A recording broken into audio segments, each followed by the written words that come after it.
आता मूर्खाचं दुसरं लक्षण, मूर्ख हा शब्द मी जास्त वापरत नाही, पण हा एक प्रकारचा मूर्खपणाच आहे.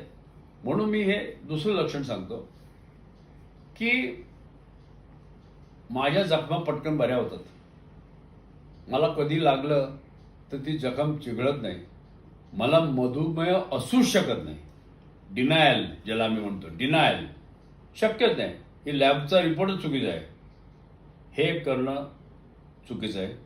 म्हणजे ज्या लॅबमध्ये जातात त्याच्यावरती विश्वास ठेवणं तुमचं काम आहे. कोणावरती तरी विश्वास ठेवायला पाहिजे.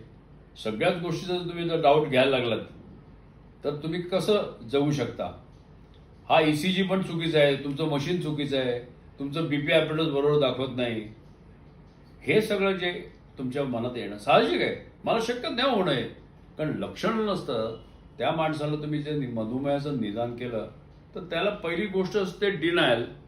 मग comes a stage known as depression, then comes a tax of complete absence of treatment.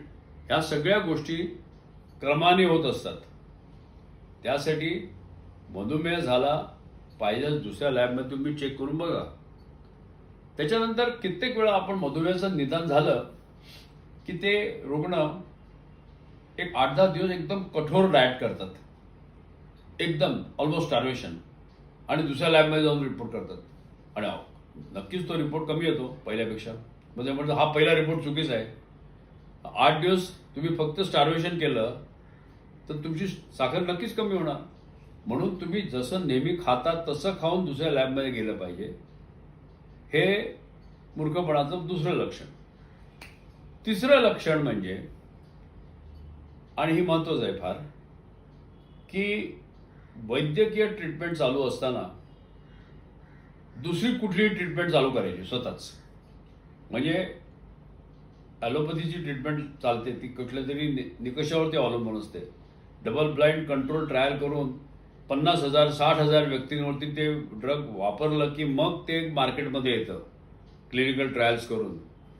तर ते म्हणजे व्यवस्थित असं मान्यवर असलेलं औषध जर डॉक्टरने चालू केलं तर त्याच्याबरोबर जडीबुटी, कुठलं तरी काहीतरी पावडर, कोणीतरी सांगतं नुसतं उकडलेलं कारलं खा.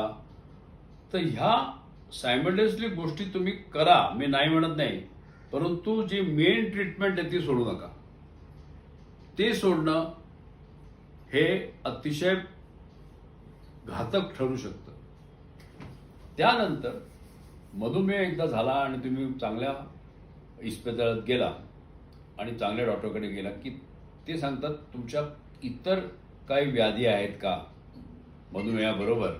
नुसती साखर ही नाही, परंतु बाकीच्या काय व्याधी आहेत तुमच्या, त्या व्याधी आपण नीट समजून घेऊया. खास करून हृदयविकार. कित्येक वेळा मधुमेह असलेल्या व्यक्तींना हृदयविकाराची जी ठळक लक्षणे असतात ती दिसत नाही. There is something known as silent myocardial infarction. Heart attack येऊन गेला पण त्यांना कळत नाही, कारण ती वेदनाक्षम अशा ज्या आपल्या मज्जातंतू असतात त्या बधीर झालेल्या असतात. आणि त्यामुळे जे लक्षणं मानतात, छाती दुखणं, घाबरवणं, ही होत नाहीत. आणि ECG रुटीन काढला तर त्याच्यात असं आढळून येतं की काही दिवसापूर्वी ह्या माणसाला हार्ट अटॅक येऊन गेलेला आहे.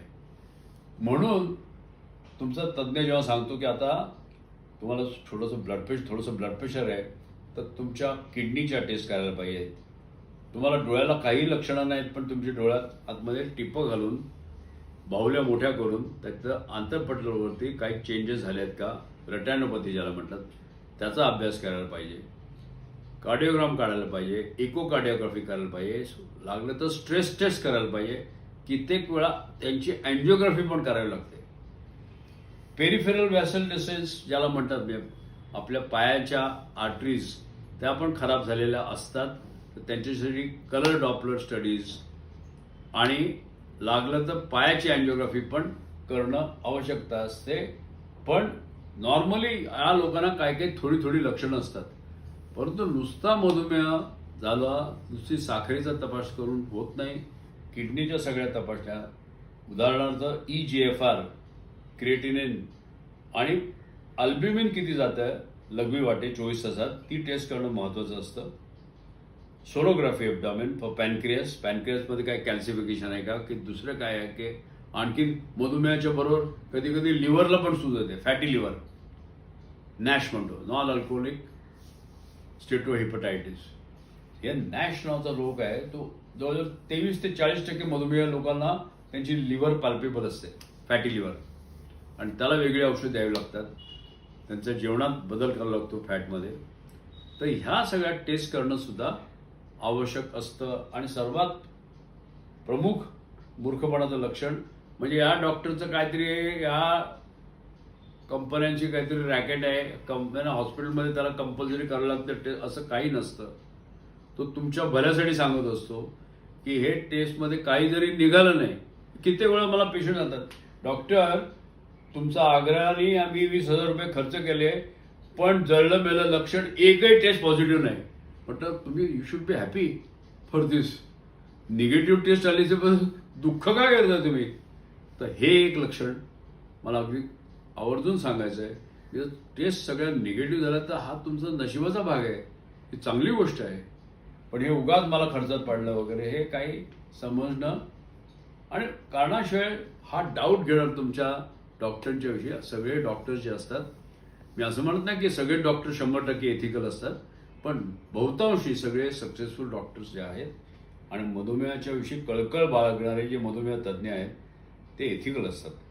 ते उगाच कारणाशिवाय कुठली टेस्ट सांगणार नाही.